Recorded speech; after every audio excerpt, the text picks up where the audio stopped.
To make it a reality, on July 4th, 1909, Daniel Burnham unveils the Plan of Chicago, an urban document which makes the river the focal point of the city. My friends, we literally willed modern Chicago into existence. And my thesis for this tour, yes, my tour has a thesis, the spirit of I will, that saw us bounce back from the fire, rebuild the city, invent the skyscraper, invent urban planning, has been driving Chicago forward ever since. We'll see it again and again. This is our base called Ogden Slip. We now enter the Chicago River. You're going to see a number of movable bridges. Do you know Chicago has more movable bridges probably than anybody except Amsterdam or Berlin? They were inspired by the bridges of Paris, France, and they are called a trunnion bascule. I could do this all night. This is my aerobics. Bascule is French for seesaw. Each leaf turns on a trunnion pin with a counterweight. You move the counterweight, you can raise and lower each span of that bridge in 2 minutes time. If you're in Chicago for an extended stay, about another week or so, every Wednesday and Saturday for the rest of the spring, the bridges will open. You will see flotillas of sailboats mass up, all heading out to their harbors for the summer.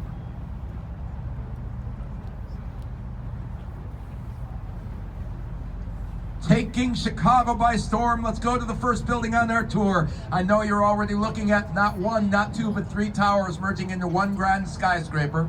I give you the Hotel St. Regis and the residences at the St. Regis Hotel. And this hotel comes from a young woman architect, Jeannie Gang, company Studio Gang. And she topped out the highest tower you're looking at in 2020 at 1,198 feet. Now, not only does that make that the third tallest building in Chicago, way cooler than that, it gives our Jeannie Gang a title, the tallest building in the entire world by a woman-led architectural firm. Pretty cool right there.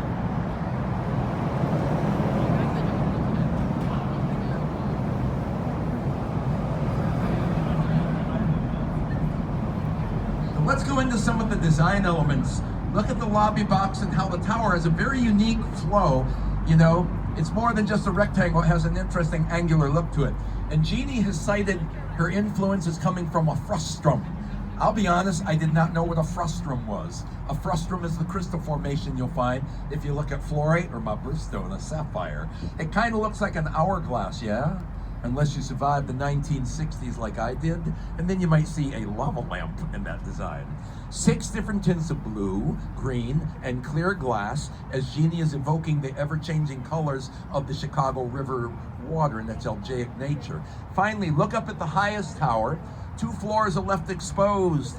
That's called a blow-through floor to confuse the wind. You see, you're in the Windy City. That's Chicago's nickname. You get a heavy nor'easter blowing off the lake at 80 miles an hour.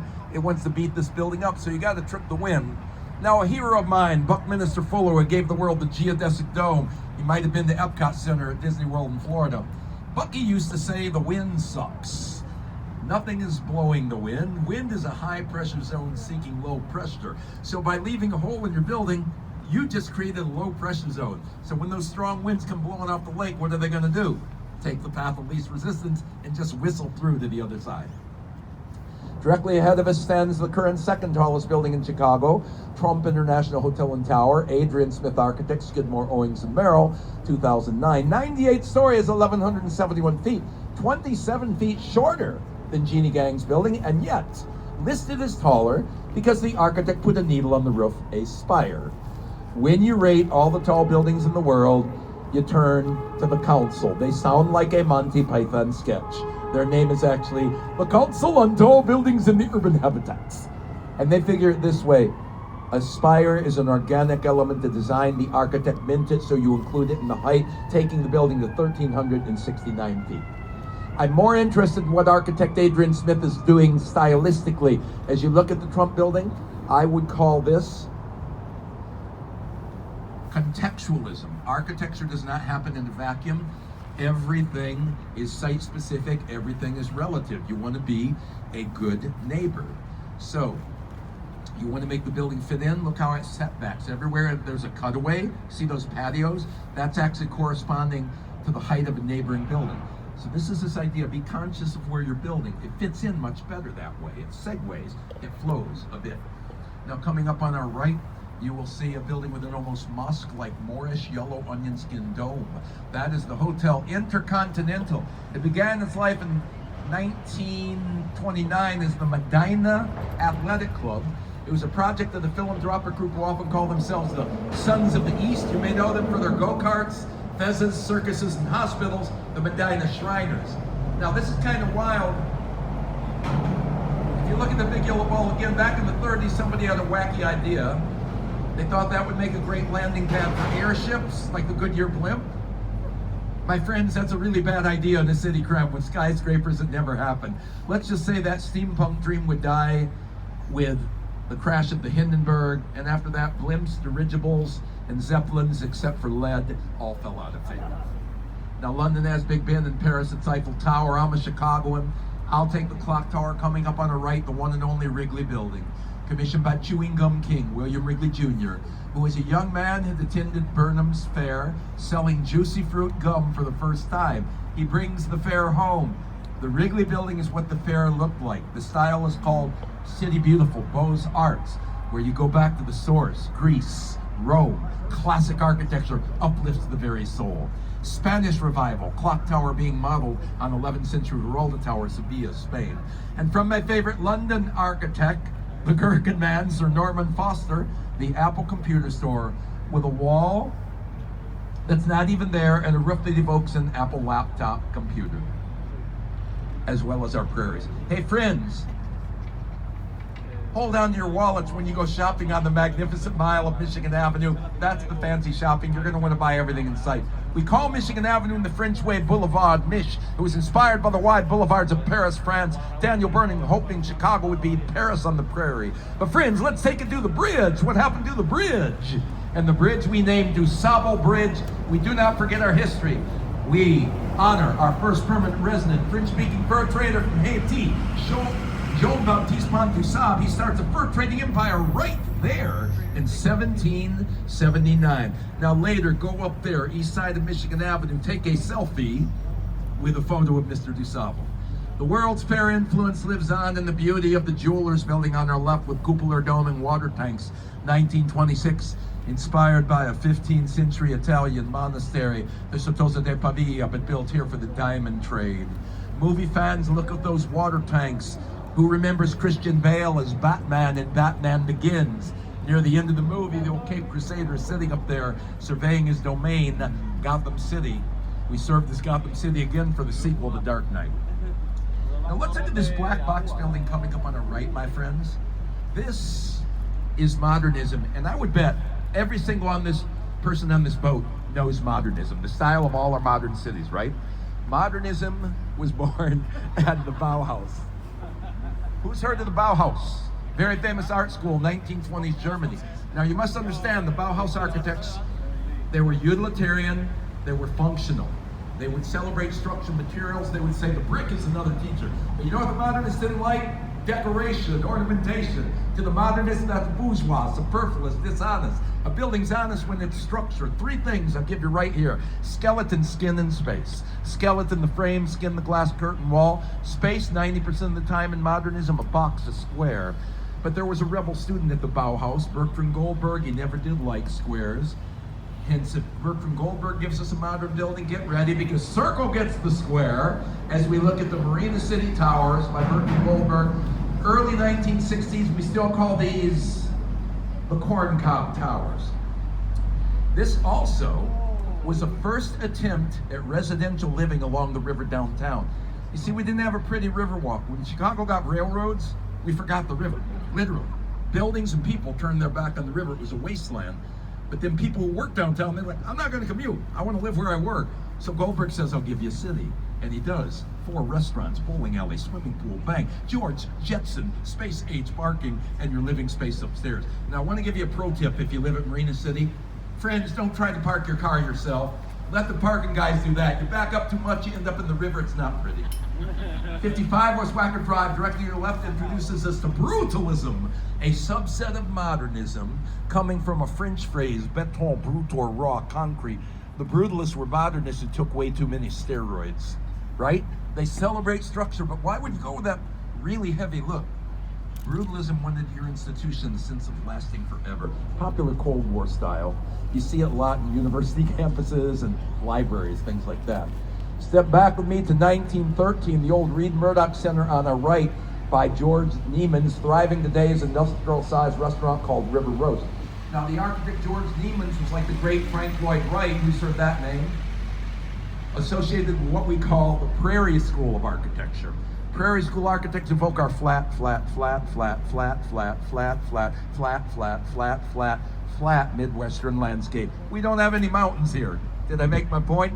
And like the flatness of the plains which go on to ever, the buildings hug the horizon.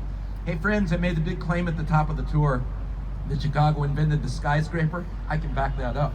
After the Great Fire of '71, you weren't allowed to build with wood anymore in downtown Chicago, so you got masonry, brick. But if you depend on a load-bearing exterior brick wall for support, every time you add a new floor, the base wall must increase 6 inches wider. You've lost all your floor space.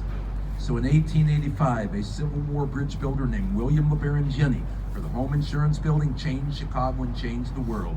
He's the first person to put into practice the iron and steel grid frame or skeleton to support a building like every modern skyscraper. And there's an example of that style from 1912. It's called Chicago School. See, they weren't real tall, maybe 10 or 12 stories, but the big change is from the load-bearing wall to the skeleton to support the weight.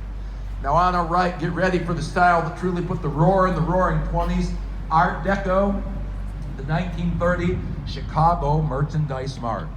Art Deco came streamlining out of Paris, France, 1925, an angular, streamlined, massive style all at once. Hey, you know what? When I say Art Deco, you can think the Great Gatsby, the Jazz Age. It's America in the 1920s, unbridled optimism and prosperity. In those years, we were going forward without end, and the sleek look of Art Deco reflected the good times. That was the largest structure in America prior to completion of Pentagon. 4,600 windows, 7.5 miles of hallways. They had to give that building its own zip code. It was commissioned for $32 million by the Marshall Field Department Store.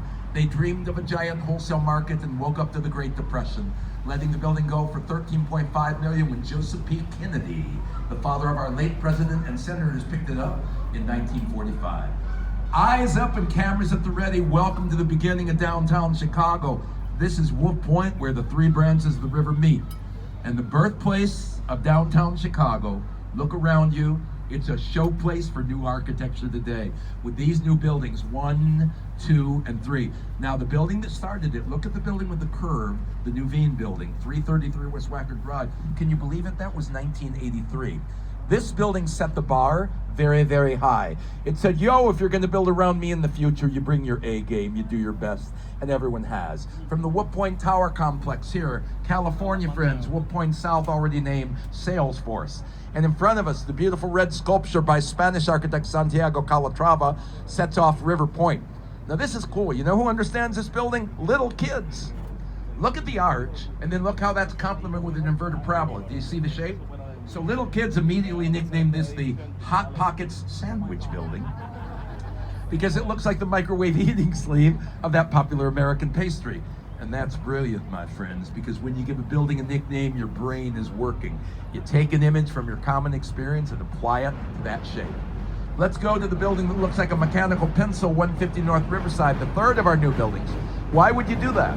Because of air rights. The railroads own all the prime riverfront land. He gave that to them in the 1800s, ensuring we'd be the railroad hub of America. So air rights means if you build, what a sweet deal for the railroad. They get to rent you the air and you have to stay out of the way. Now, Getch and Partners had a challenge here to do a building inside of a park, and because of the Riverwalk and the Waterways Design Project, you gotta leave 30 feet for the public. They said, we can do it.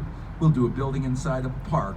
They're only using 20% of the base, cantilever 8 floors in. Photo alert, look at your ghost ship right there. And then they go to 54 full stories. Now wait just a minute. If you cut away your outer supporting walls, what do you think is really holding that building up? I think they're working on the same principle I'm getting back to with all my yoga and Pilates. A strong central core. It's actually your core posts. They're called caissons, watertight box-like structures filled with concrete. And because Chicago and the Great Lakes were carved up by glaciers, the soil is very soft. To anchor a building in Chicago, listen to the rock and roller Jeff Beck. You better drill down, down, down, down, down 110 feet, because that's where you hit bedrock. Now, Getchell Partners was pretty busy. They just topped out the 815-foot Bank of America building. Now, I got to tell you something. For all the bells and whistles on this beautiful new building, I love those beat-up corrugated aluminum plates right at eye level. You see, they tore down General Growth, the post-World War II industrial building. It was modeled to look like a river barge, and I'm not going to lie, it wasn't pretty. People called it an eyesore. Nobody cried when it went away. But in Chicago, you don't forget where you came from. You honor your history. So those corrugated plates right there, those are the walls of the building they destroyed. They resurrected them, new life as part of the Riverwalk design. Great Art Deco on either side of us. To your right, the Chicago Daily News building, nicknamed the Great Chicago Sphinx. The clock towers being the paws of the beast. Art Deco coincides historically with the first time they explored King Tutankhamun's tomb in Egypt. So Egyptology was a bit of a rage. The Great Sphinx would have been a meme in people's minds, but nobody knew what a meme was back then. And on our left, the Civic Opera Building is a perfect marriage of pragmatism and Art Deco as well. Start with an opera house, but have a plan B. If the play doesn't do so well, surround yourself with corporate towers. The opera is landlord. You always have revenue still coming in. Now, after 1930 and Art Deco, what do you think happened in architecture in America? Nothing, nada, zip, zilch, zero for roughly 25 or 30 years. And I bet you already know the answer why. The two major historical events were the Great Economic Depression of the 1930s, followed by World War II. After the war, the Bauhaus architects of Germany come into their own. The first director of Bauhaus, Walter Gropius, ends up at Harvard, but Mies van der Rohe, who did that black box building I showed you earlier, he came here in 1938 from the Illinois Institute of Technology, began spreading modernism around the globe. On our right, my friends,